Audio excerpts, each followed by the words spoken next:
Esto es Charlas Líquidas, un podcast que desde una perspectiva sociológica analiza temas variados, como por ejemplo, esoterismo, feminismo e incluso masturbación. Ven y únete a nuestras charlas y cuéntanos qué opinas sobre estos temas.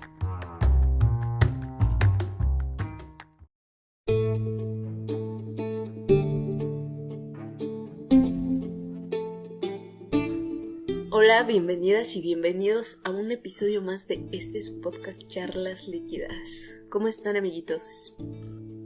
Mal. Ay. Wow. Hablemos sobre esto. Me encuentro bien. Con suficiente energía para hacer este podcast. Sí. Solo energía para esto. Qué chistosito,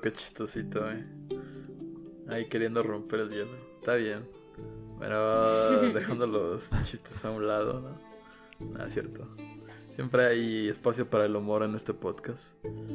Y yo me encuentro bien, me encuentro muy feliz de estar aquí otro día con ustedes grabando. Esta vez nos toca un tema, ¿no? Bastante jugoso, bastante peculiar. ¿Cuál es, querida Laura Sat? Ni más ni menos que la vida personal de Kid. Ay, mira. Mira, y si quieren ver mucha mi vida personal, ahí están mis redes sociales. Que igual no van a servir para Uy, nada. y porque... como sube un montón de cosas. No es cierto. El tema del día de hoy es el colonialismo. Vaya concepto. Vaya concepto. Pero, ¿qué les parece que, como ya es tradición en este podcast, preguntarnos desde nuestra óptica, pues más aproximada, ¿no? De qué es lo que para nosotros es colonialismo o colonialidad? Y empezar ahí desde nuestra definición. Pues qué es lo que entrelaza todas estas definiciones entre cada uno, si es que tenemos, ¿no? Eso me parece bien. ¿Por qué no empiezas, Kit? Qué buena manera de empezar, ¿cierto?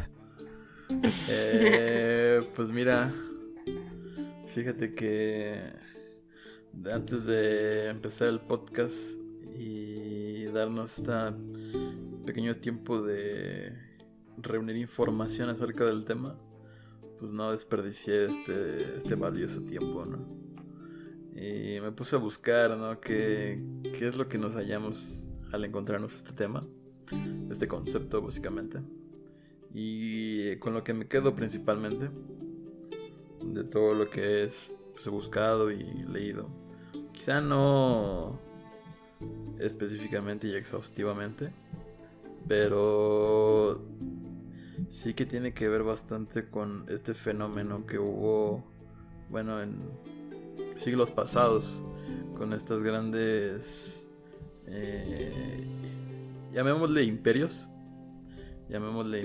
porque, vaya, debido a que mucha de esta colonialidad surge de la teoría de Lenin a partir de los imperios y de la conformación de estas grandes naciones, ¿no?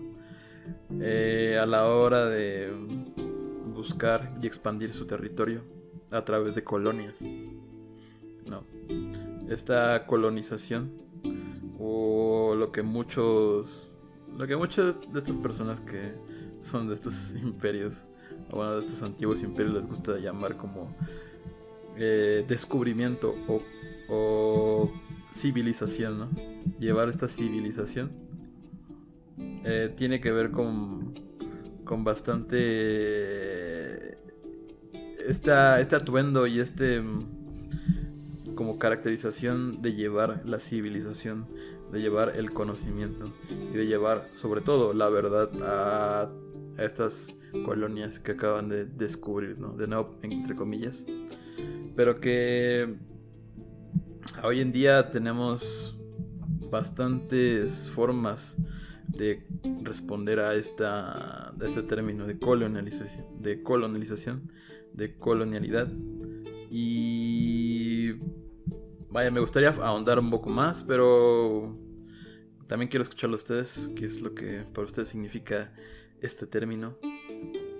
Pues de mi parte prácticamente, o sea, algo similar, si no es que lo mismo con otras palabras, ¿no? Yo lo resumiría, ¿no? En decir que es una visión centralista, ¿no? Que pone todo desde un punto de vista del dominante, ¿no? En este caso, como ya bien lo explicabas, Kit, pues proviene de la época expansionista, ¿no? Del antiguo régimen, en donde pues aquí nosotros en México pues lo sufrimos en el descubrimiento de América, ¿no? Todo esto, o la temporada de colonización que hubo aquí desde 1500 en adelante, y ya pues en África pues un poco antes, ¿no? Y también en Asia. Ok, pero bueno, en ese caso, así como tenemos esta experiencia, ¿no? Demasiado cercana al respecto de que nosotros somos un resultado de la colonización española. Muchas otras colonias o muchos otros lugares fueron resultado de la colonización inglesa, francesa, holandesa y demasiadas etcéteras que pueden haber. Entonces, ¿cómo creen que podríamos concebir toda esta forma de hallarnos cada vez más conectados? A lo que me refiero es de que si bien ambos, no ambos, sino que la mayoría de nosotros como colonizados nos vemos envueltos en esta condición de nuevo de colonizados, ¿qué es lo que nos hace diferentes o iguales a el resto de colonias que también sufrieron el mismo proceso de colonización, de colonialidad? Pues bueno, esa pregunta tendría que irse más hacia cómo se identifica cómo se identifica cada persona, ¿no? de cada región. Por ejemplo, digamos en el momento podemos irnos hacia las independencias de aquí de América, nada más, porque de los demás lugares pues no conozco. no sé mucho. Pero digamos, cuando Simón Bolívar, ahí hace la independencia, vaya en Colombia, lo que es Colombia, Venezuela, gran parte de Centroamérica, eran bajo ideas diferentes a la que, por ejemplo, aquí en México se independiza, ¿no? Y posteriormente, cuando se crea, digamos, el imperio de Iturbide, cuando se crea este imperio, pues muchos le criticaban a Iturbide que se olvidaba, ¿no? Estos años de colonización, como si nunca hubieran pasado, queriendo regresar a la época de los mexicas, como si, digamos, todos estos 300 años de colonización que habían sufrido no hubieran pasado. Entonces tampoco los podemos ignorar, ¿no? Y como bien dices, ¿no? Forman parte ya ahora ya digamos de la cultura o de la construcción social en la que se hizo en ese entonces. Entonces, para en cierta forma como distinguirlos, pues podemos hacer esto, ¿no? Fijarnos en cómo es que cada territorio se independizó, bajo qué conceptos, bajo qué ideas, quiénes fueron los caudillos, los líderes quienes dieron independencia a estos territorios, porque obviamente ellos tenían ciertos ideales, ciertas creencias que eran diferentes a los demás, en las cuales pues se fundaron varias naciones. Ya que después las hayan cambiado con distintos momentos históricos, pues es otra cosa, ¿no? Pero es analizar, ¿no? Todo ese contexto y ver qué es lo que tiene de diferente cada uno, ya sea el lenguaje, ciertos modismos, ciertos comportamientos, más allá, ¿no? Digamos, de la extensión territorial o las riquezas que pueden tener dentro de sus territorios. Mencionas algo muy muy importante y relevante para después, si quiere usted abordarlo desde la comodidad de su hogar, lo puede hacer perfectamente. Y es que el conocimiento que traen desde este centro que podríamos nombrar como Europa u Occidente es las formas en las que como conocemos nuestra realidad más cercana. Básicamente y epistémicamente hablando, la imposición de esta realidad a través de la hermenéutica, a partir del lenguaje, a partir de la fenomenología de las cosas, se empieza a gestar todo este tipo del ser, básicamente, y que se empieza a arraigar bastante con cada uno de los casos, ¿no? Y digo, probablemente sea algo exhaustivo el decir qué es lo que difiere y qué es lo que es igual a nosotros, a alguna otra colonia hoy en día, ¿no? Que bueno, ya el concepto de colonia ya se ha dejado un poco más atrás y ya es un poco más político, jurídico. Pero a lo que voy es de que esta idea de conocer al mundo a través de los ojos del occidente es una base que ya no nos hemos podido quitar desde que empezó todo este proceso expansionista del imperio, básicamente. Y que, no sé, quizá después en algún momento, ¿no? Cada una de las colonias tuvieron que echar la mirada hacia atrás, repensar un poco los caminos en los que ya estábamos formados y decir, bueno, quizá no fue todo como nos lo contaron. Y repensar las cosas sí suele ser un poco difícil desde este punto, ¿no? Como que ya no buscar un blanco y negro, sino una escala de grises o una escala de colores incluso, para responder lo que realmente nos conmueve o lo que realmente nos pone en duda. Para mí una cosa muy curiosa de todo ese tema sobre el colonialismo que tiene que ver con la dominación del poder es cómo llega a tomar importancia o peso esto que se presenta como lo que tiene que ser y se impone ante otros.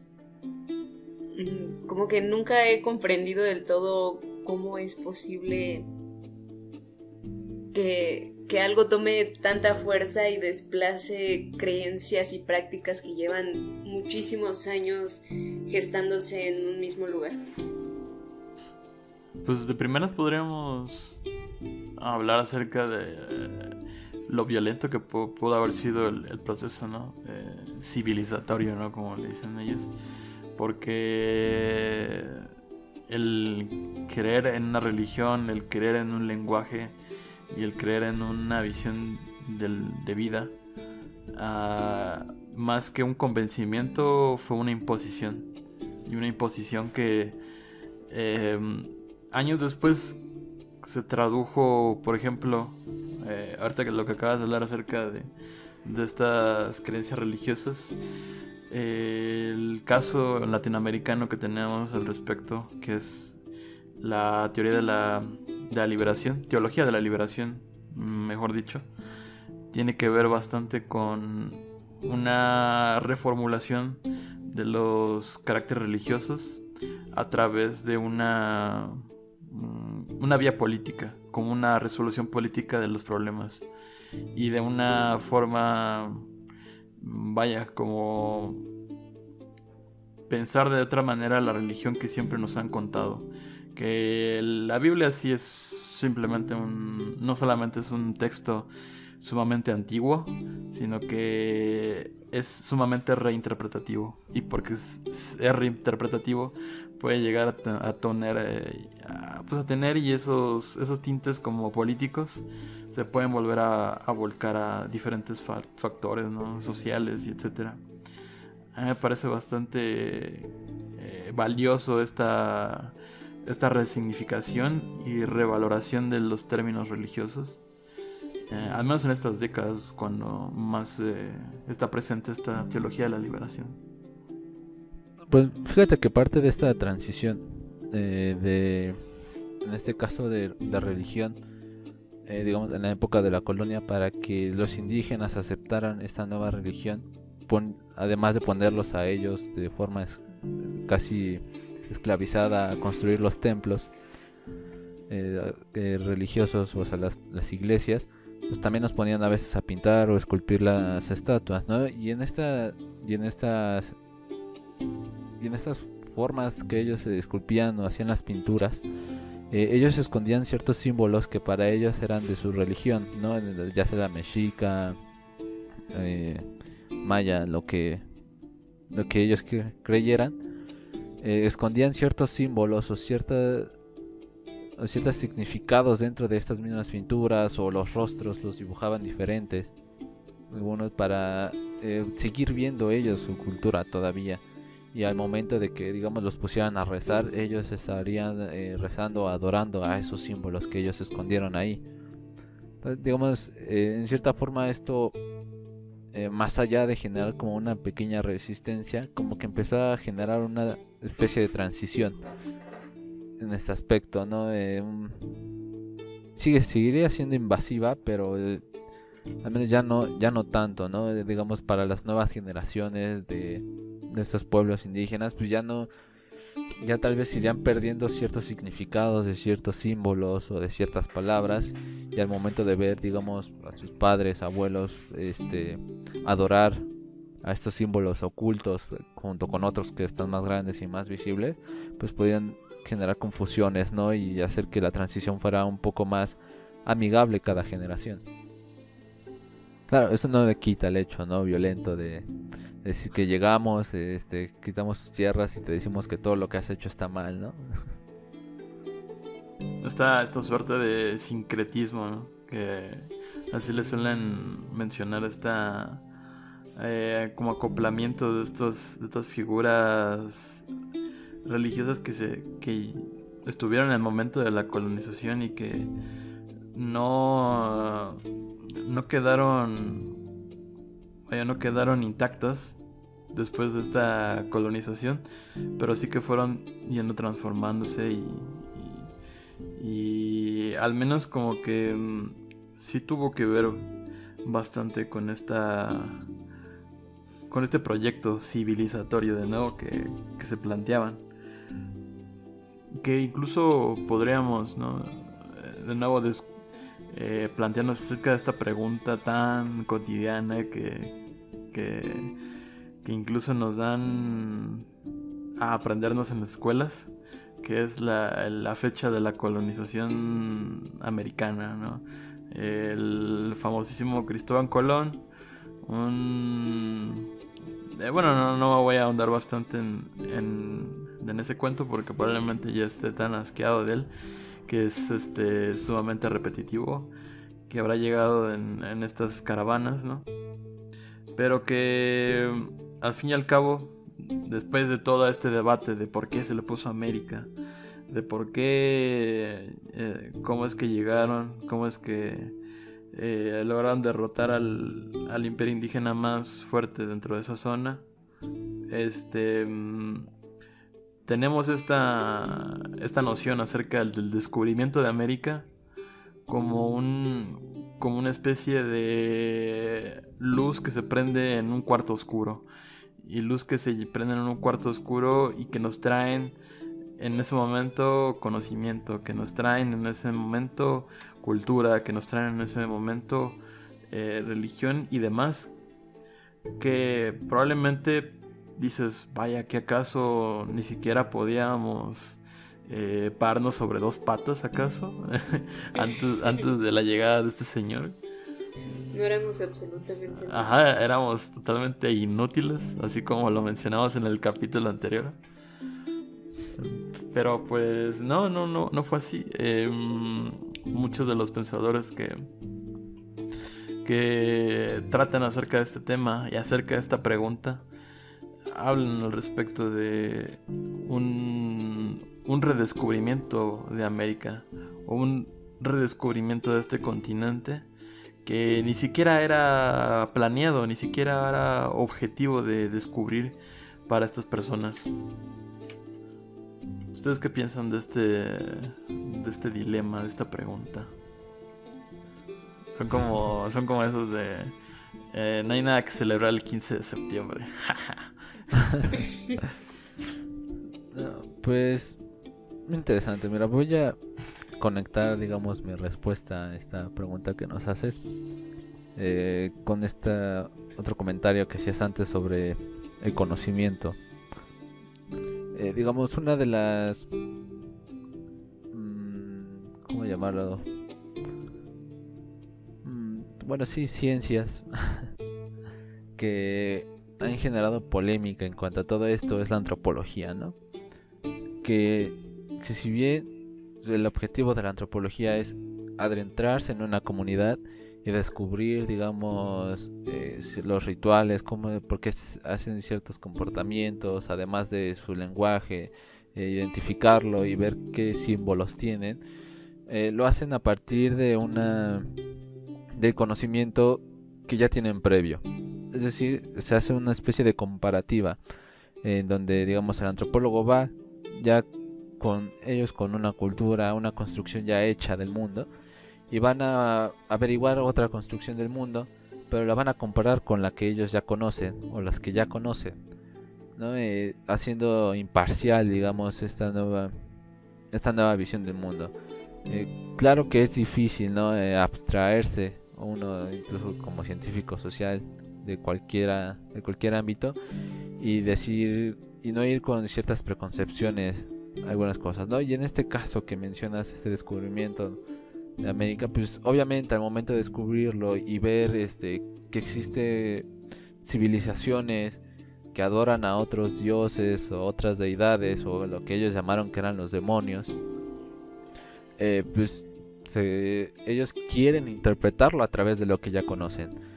Entonces empiezan a destruir todo aquello que no pueden llegar a buscarle una lógica dentro de la concepción del mundo que ellos tienen, y la empiezan a transformar poco a poco, ¿no? Entonces, en esa parte, digamos, O'Gorman diría que es una reinvención de América, ¿no? Porque, digamos, este bloque continental, estas comunidades indígenas, pues ya existían antes, ¿no? De que ellos llegaran, ¿no? No se descubrió nada, ¿no? Ellos dicen, ellos ya estaban ahí, ya tenían una civilización, ya había un desarrollo ahí del cual se tuviera registro y se pudiera contar. Entonces, al momento de llegar, digamos, esa transición, digamos, de los europeos al continente americano, pues se empieza, O'Gorman ya habla de una reinvención, ¿no? Porque se empieza a destruir lo que ya existía antes y a construir algo nuevo. Pero bueno, también en esta parte, hablando de conocimiento, llevándola fuera de la antropología, evidentemente, por ejemplo, nosotros que somos sociólogos, somos de una carrera que surge principalmente de Europa, ¿no? Con una idea positivista, ¿no? Que ahora puede que ya no mantengamos, no sé, cada quien. No voy a juzgar tampoco. Pero ustedes cómo identifican, ¿no? Que sigue arraigado el conocimiento, la academia a este colonialismo, ¿no? A esta visión eurocéntrica que llaman algunos. Quizá una de las cosas más notorias que te puedes hallar es al respecto de que muchas personas hacen referencia a conceptos que fueron con el tiempo degradados y olvidados, porque si bien como dices, ¿no? La modernidad y la expansión de las ciencias y todo esto quiere traer consigo el conocimiento ulterior, y por ende como que más reciente. No sé, como que a día de hoy hay bastantes personas que se terminan casando con temas de biológica, de la biología, cuando se habla acerca de los estudios de género, ¿no? Que dices, oye, man, tranquilo, no te estoy contradiciendo dentro del terreno biológico. Eso lo entiendo. Pero el temas de la sexualidad y en temas de género, que eso ya es un poco más reciente, hay bastante historia en la que te puedes ahondar y debatir. Muchas cosas como que la matemática es perfecta, pero es perfecta solamente en teoría. También es como que un dilema bastante personal que se cargan y que no pueden soltar. Por algo existe la estadística, que es como una especie de vaya, como que embrión entre la matemática y lo social. Una especie de área en donde piensan modelar la conducta humana a través de la probabilidad y la estadística. Tiene que ver bastante con el error humano y lo que pueda llegar a salir mal. Entonces, a mí me parece bastante el retroceso que muchas personas manejan, incluso desde su papel, ¿no? Como colonizados, el defender ese tipo de posturas. No podríamos incluso saltar ahorita mismo a la neocolonialidad, que resulta ser más cercana a nosotros, porque en el mismo sentido en que nosotros como ¿cómo decirlo? Como futuro de este pasado colonizado, aún hoy en día se encuentra bastante población que resulta siendo vulnerable a una colonialidad interna, a una neocolonialidad que se surge a través de pues los centros urbanos, a través de las academias, a través de la alta cultura, un montón de cosas que empieza a separar, ¿no?, a la población, que incluso de nuevo vive bajo la misma historia o casi la misma historia. Pues sí, es muy curioso cómo esta dominación ha llegado a tal nivel y tiene tanto poder sobre nosotros que es capaz de no permitirnos valorar de alguna forma lo que tenemos, lo que hacemos y la forma en la que se lleva a cabo esto, porque pues hay muchísimo conocimiento y muchísimas cosas que había antes de que llegara todo este colonialismo a América, y se hace menos. Es como, pues sí, pero en Europa pasa esto, sí, pero en tal país se hace así, y pues sí, pero supongo que es un reflejo de toda nuestra educación eurocentrista y violenta hacia nosotros mismos. Ahora que mencionaste, ¿no?, como de esta neocolonialidad, ¿no?, que es más directa para nosotros, ya no hablando, ¿no?, de este periodo histórico que pasó hace más ya de 2 siglos, pues podríamos traer a cuenta, digamos, un poco cómo es que se identifican ahora estos países que anteriormente fueron colonias, ¿no?, y se encuentran en un estado de dependencia o de subdesarrollo en comparación de otras potencias, ¿no?, y que ya viene más como que una relación más de dependencia para la sobreexistencia del país, y esta dependencia genera como, digamos, esta neocolonialidad, ¿no?, que ya no es tanto una ocupación directa del territorio, sino, digamos, ya diría yo que abarca más aspectos económicos, ¿no? Podríamos hablar en cuanto a una división del trabajo, ¿no?, de decir que estos territorios son de meramente con mano de obra barata, o simplemente extraen recursos primarios, o estos otros ya hacen recursos secundarios o terciarios, ¿no?, esta división económica. Y a través de esta jerarquización, digamos, de trabajo, podríamos llamarle, se construyen ciertas identidades y ciertas dependencias evidentes. ¿O ustedes qué creen? Sí, así es, como que un montón de personas sigue el sueño de poder vivir bastante cómodo, ¿no? Digo, ya lo hablamos bastante en el capítulo de la meritocracia, pero vale la pena repetir un poco porque es un sueño que te imponen desde su posición, ¿no? Desde su posición, que es sumamente, bueno, históricamente predilecta y económicamente mejor posicionada que el resto. Ya no podemos soñar con bastante de este sueño que te plantea el capitalismo en términos de goce o de disfrute o de entretenimiento. No hay como una especie de realidad que te regresa de nuevo a la tierra donde estás. Y aunque vaya, un porcentaje de la población muy mínima que es de este mismo territorio, podríamos llamarlo un tercer mundo, tercer mundo. En realidad no hay demasiada ventaja o ventana para poder alcanzar ese tipo de estilos de vida.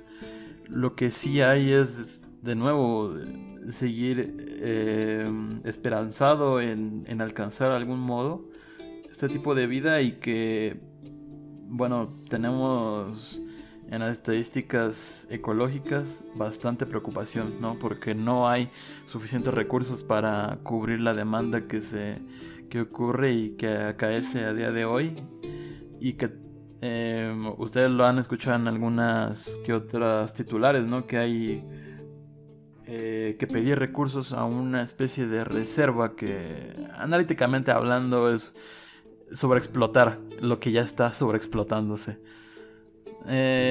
Como que acelerar la mano de obra, acelerar los procesos de fabricación de cierta manufactura, ese tipo de cosas. Ya los hay, ¿no? Y como lo que quieren es de que más personas puedan llegar a tener, pues no sé, un iPhone o el último hit de la tecnología, pues van a seguir explotándose más ese tipo de cosas. Aunque vaya, no digamos que no sea el objetivo para muchos otros países que persigan este sueño. Se lo tienen que chutar al fin y al cabo, ¿no? Porque ahí es donde están los recursos y etcétera. Como último punto, ¿no? Es que ya, para no hacer más largo este podcast, traería yo un poco la propuesta, ¿no?, que hace Aníbal Quijano en cuanto a la colonialidad, que lo hace desde una perspectiva, desde, digamos, la división por razas, ¿no? Digamos, en la época de la colonia era muy evidente, ¿no?, que había una cierta discriminación y jerarquización de la vida social a través de la raza. Ya lo vemos, ¿no?, desde los tiempos de esclavitud para las personas negras, trato, digamos, inferior para los indígenas aquí en América y también para los asiáticos, ¿no? Pero ¿cómo transportar esto a nuestro presente o a nuestra actualidad? Pues se vuelve evidente, ¿no? Hasta hace poco siempre se nos hacía casi imposible ver, ¿no?, a una persona de color, digamos, en los Estados Unidos o en estos países europeos, arios, ¿no? Ver a alguien, ¿no?, de estas características en un poder gubernamental. Incluso también, digamos, Aníbal Quijano se queda corto, digamos, nada más a establecer cuestiones de la piel, pero ahora podemos también meter cuestiones de género, ¿no?, en donde también existe una cierta división y inferioridad desde esta visión hacia las mujeres, y se vuelve difícil, ¿no? Digamos, todo esto de Aníbal Quijano lo dice que proviene de una herencia de la colonia, ¿no? yo no diría tanto de la colonia, sino de la misma historia de la humanidad, ¿no? Que se ha construido de esta forma. Pero que sin embargo, aquí en los países que fueron colonizados, siempre se quería, digamos, imitar la forma de gobierno o la construcción social o la forma en que se organizaban socialmente, ¿no? Los países, las potencias, ¿no? Los países europeos, ahora Estados Unidos, etcétera. Y en esta imitación, pues se repetían, digamos, estos patrones de dominación. Sí, así es, como que entra en conflicto inmediatamente bastante de las cosas que hemos realizado como humanidad en la historia y que tiene repercusiones hasta hoy en día, ¿no? Queda bastante claro que, por ejemplo, trayendo el ejemplo de Puerto Rico con un representante, no, digamos que no presidente de Puerto Rico, pero que hace algunos años habían elegido por parte de la Cámara de Estados Unidos a una persona que ni siquiera hablaba español, resultaba chocante para el pueblo puertorro, y que hasta hoy en día, no sé, en Estados Unidos el logro, por así decirlo, afroamericano es de que haya ganado Obama en estas elecciones, ¿no? Después de toda la racha republicana que se dio anterior a él, tuvo una consecuencia política de nuevo. Yo creo que tiene que ver bastante con lo que sucede a nuestro alrededor y con lo que, bueno, también recordamos como historia. Hay bastantes dictadores en Estados Unidos, iba a decir. Aunque no me cabe duda, aunque en la América Latina, en historia, eso compartimos en mayor o menor medida, ¿no? Pero que al fin y al cabo vamos aprendiendo después de todo eso, y que las experiencias no solamente se quedan en nuestra experiencia dentro de nuestro territorio, sino que también a través de este proceso, pues, de la globalización, tiene que ver bastante, y no hay que ignorar bastante de lo que ocurre afuera de nosotros. Somos tanto producto local como producto global, y por ese mismo motivo tenemos tantas generalidades como particularidades. No me cabe duda que por ejemplo, llamémosle un caso hipotético, ¿no? Que que esperes malas cosas de un hombre blanco en la cima de un poder tan absoluto como es un Estado-nación, como una mujer indígena, en las peores pues condiciones que se pueden encontrar, ¿no? O sea, hay bastantes diferencias y experiencias que te puedes hallar, pero cada una significa o sea, le significa a cada grupo que le rodea, pues, su significado y su valor. Pues a mí me pareció este podcast un tema muy interesante, sobre todo porque tocamos muchos puntos los que habíamos ahondado mucho en muchos capítulos pasados, ¿no?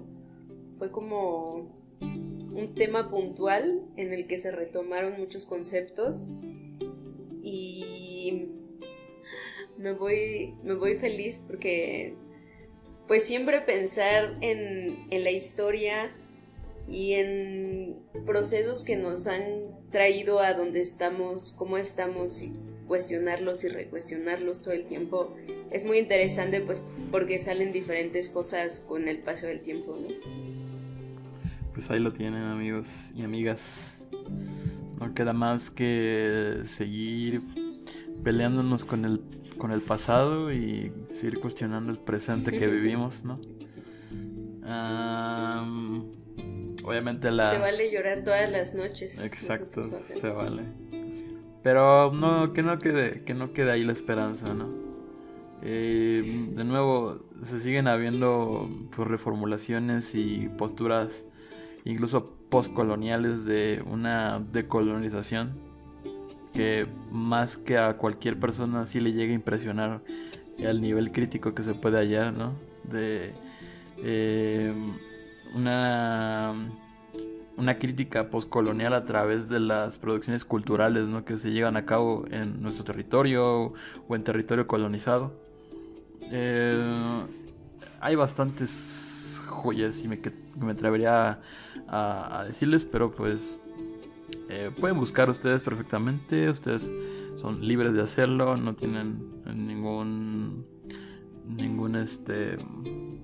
stop para que les digan que en él. Así que mientras... Que nadie nunca te diga que no puedes. Exacto, Charlas motivacionales. Coach motivacional.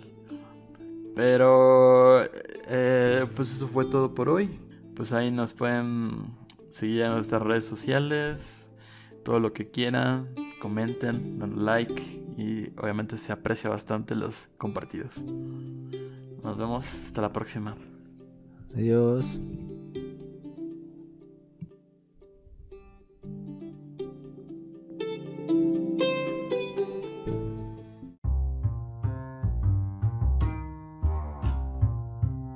Esto es Charlos Líquidos, un podcast que desde una perspectiva sociológica analiza temas variados, como por ejemplo, esoterismo, feminismo e incluso masturbación.